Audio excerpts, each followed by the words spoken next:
श्री बृहस्पतिवार व्रत कथा। भारतवर्ष में एक प्रतापी और दानी राजा राज्य करता था। वह नित्य गरीबों और ब्राह्मणों की सहायता करता था। यह बात उसकी रानी को अच्छी नहीं लगती थी।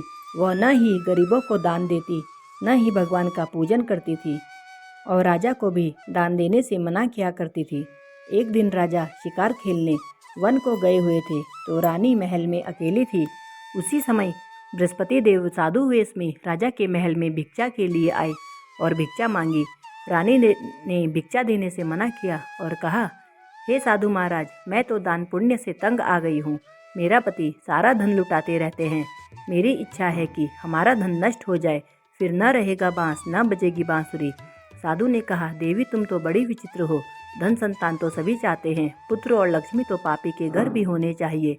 यदि तुम्हारे पास अधिक धन है तो भूखों को भोजन दो, प्यासों के लिए प्याऊ बनवाओ, मुसाफिरों के लिए धर्मशालाएं खुलवाओ। जो निर्धन अपनी कुमारी कन्याओं का विवाह नहीं कर सकते, उनका विवाह करा दो। ऐसे और कई काम हैं जिनके करने से तुम्हारा यश लोक परलोक में फैलेगा। परंतु रानी पर उपदेश का कोई प्रभाव न पड़ा। वह बोली, महाराज आप मुझे कुछ ना समझाएं। मैं ऐसा धन नहीं चाहती जो हर जगह बांटती फिरूं। साधु ने उत्तर दिया, यदि तुम्हारी ऐसी इच्छा है तो तथास्तु। तुम ऐसा करना कि बृहस्पतिवार को घर लीपकर पीली मिट्टी से अपना सिर धोकर स्नान करना, भट्टी चढ़ाकर कपड़े धोना। ऐसा करने से तुम्हारा सारा धन नष्ट हो जाएगा। इतना कहकर वह साधु महाराज वहाँ से आलोप हो गए। साधु के अनुसार कई बातों को पूरा करते हुए रानी को केवल 3 बृहस्पतिवार ही बीते थे। उसकी समस्त धन संपत्ति नष्ट हो गई। भोजन के लिए राजा का परिवार तरसने लगा। तब एक दिन राजा ने रानी से बोला, हे रानी, तुम यहीं रहो, मैं दूसरे देश को जाता हूँ, क्योंकि यहाँ पर सभी लोग मुझे जानते हैं, इसलिए मैं कोई छोटा कार्य नहीं कर सकता। ऐसा कहकर राजा परदेश चला गया। वहाँ वह जंगल से लकड़ी काट कर लाता और शहर में बेचता। इस तरह वह अपना जीवन व्यतीत करने लगा। इधर राजा के परदेश जाते ही रानी और दासी दुखी रहने लगी। एक बार जब रानी और दासी को 7 दिन तक बिना भोजन के रहना पड़ा तो रानी ने अपनी दासी से कहा, हे दासी, पास ही के नगर में मेरी बहन रहती है। वह बड़ी धनवान है। तू उसके पास जा और कुछ ले आ, ताकि थोड़ी बहुत गुजर बसर हो जाए। दासी रानी की बहन के पास गई।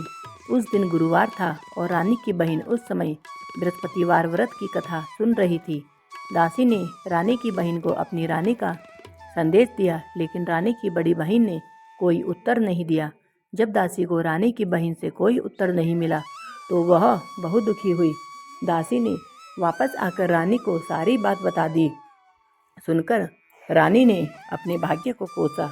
उधर रानी की बहन ने सोचा कि मेरी बहन की दासी आई थी, परंतु मैं उससे नहीं बोली, इससे वह बहुत दुखी हुई होगी। कथा सुनकर और पूजन समाप्त करके वह अपनी बहन के घर आई और कहने लगी, हे बहन, मैं बृहस्पतिवार का व्रत कर रही थी।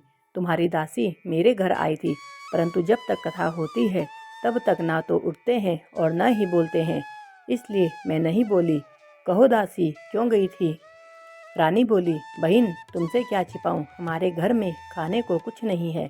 ऐसा कहते कहते रानी की आंखें भर आई। उसने दासी समेत पिछले 7 दिनों से भूखे रहने तक की बात अपनी बहन को सुना दी। रानी की बहन बोली, देखो बहन, भगवान बृहस्पति देव सबकी मनोकामना को पूर्ण करते हैं। देखो, शायद तुम्हारे घर में अनाज रखा हो। पहले तो रानी को विश्वास नहीं हुआ, पर बहन के आग्रह करने पर उसने अपनी दासी को अंदर भेजा तो उसे सचमुच अनाज से भरा एक घड़ा मिल गया। यह देखकर दासी को बड़ी हैरानी हुई। दासी रानी से कहने लगी, हे रानी, जब हमको भोजन नहीं मिलता तो हम व्रत ही तो करते हैं, इसलिए क्यों न इनसे व्रत और कथा की विधि पूछ ली जाए, ताकि हम भी व्रत कर सकें। तब रानी ने अपनी बहन से बृहस्पतिवार व्रत के बारे में पूछा। उसकी बहन ने बताया, बृहस्पतिवार के व्रत में चने की दाल और मुनक्का से विष्णु भगवान का केले की जड़ में पूजन करें तथा दीपक जलाएं, व्रत कथा सुने और पीला भोजन ही करें। इससे बृहस्पति देव प्रसन्न होते हैं। व्रत और पूजन विधि बताकर रानी की बहन अपने घर को लौट गई। 7 दिन के बाद जब गुरुवार आया तो रानी और दासी ने व्रत रखा, गुड़साल में जाकर चना और गुड़ लेकर आई। फिर उससे केले की जड़ तथा विष्णु भगवान का पूजन किया।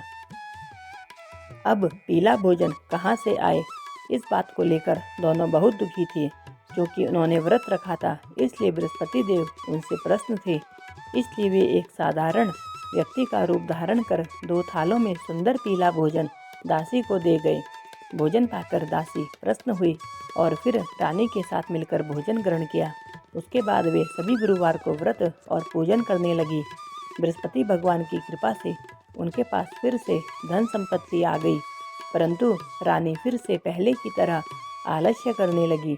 तब दासी बोली, देखो रानी, तुम पहले भी इस प्रकार आलस्य करती थी, तुम्हें धन रखने में कष्ट होता था, इस कारण सभी धन नष्ट हो गया, और अब जब भगवान बृहस्पति की कृपा से धन मिला है तो तुम्हें फिर से आलस्य होता है।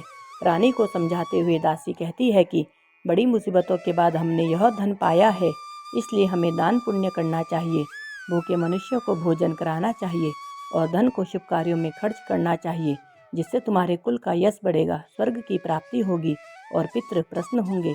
दासी की बात मानकर रानी अपना धन शुभ कार्यों में खर्च करने लगी, जिससे पूरे नगर में उसका यश फैलने लगा।